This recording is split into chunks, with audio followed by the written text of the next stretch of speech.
In the last 24 hours, the world recorded 230 cases of COVID-19. And India, the United States of America, and South Africa The world recorded how many?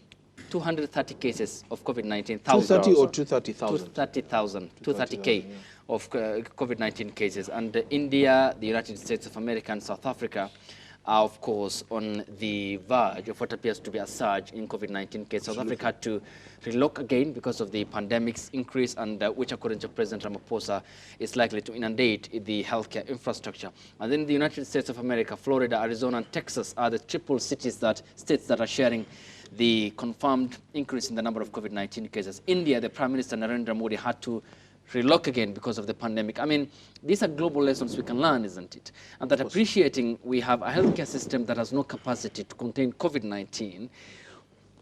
What next then, in terms of even attaining a pillar in the President's Big Four agenda, which is the healthcare coverage of all Kenyans? Is that realistic? Can that be achieved? Is it implementable? I don't think it's even fair to talk about Big Four at this point.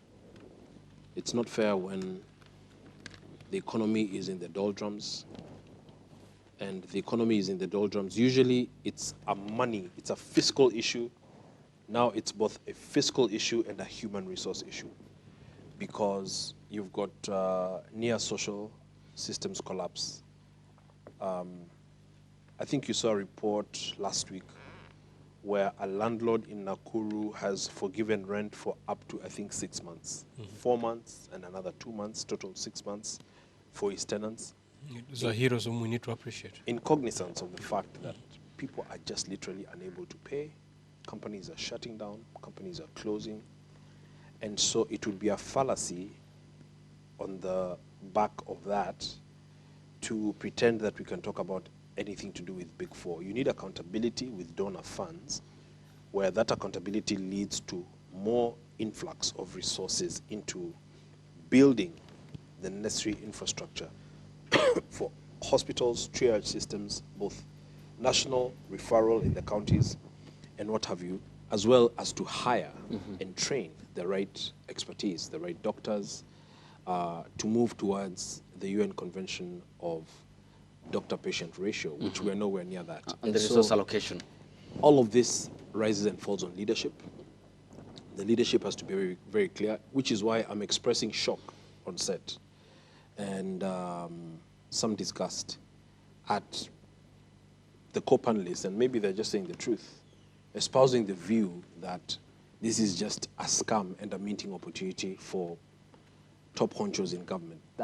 That is unacceptable and unfortunate. If that's the case, it shouldn't be that way. We cannot make this country and Uhuru's presidency a legacy on grand corruption and deception.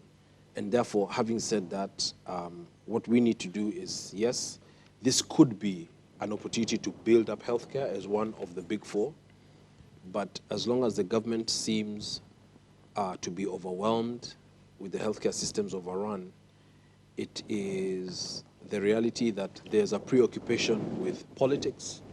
There's a preoccupation. You've seen the reporting in today's newspaper about the return of Raila. And that's our next stop. Yeah, and that is basically, there's a perception also in government that COVID-19 is like an irritation. It's a boring, irritating topic because they really want to do this BBI politics, and now they have to contend with COVID-19, which is a life and death issue. And that attitude is, again, the wrong attitude. Okay.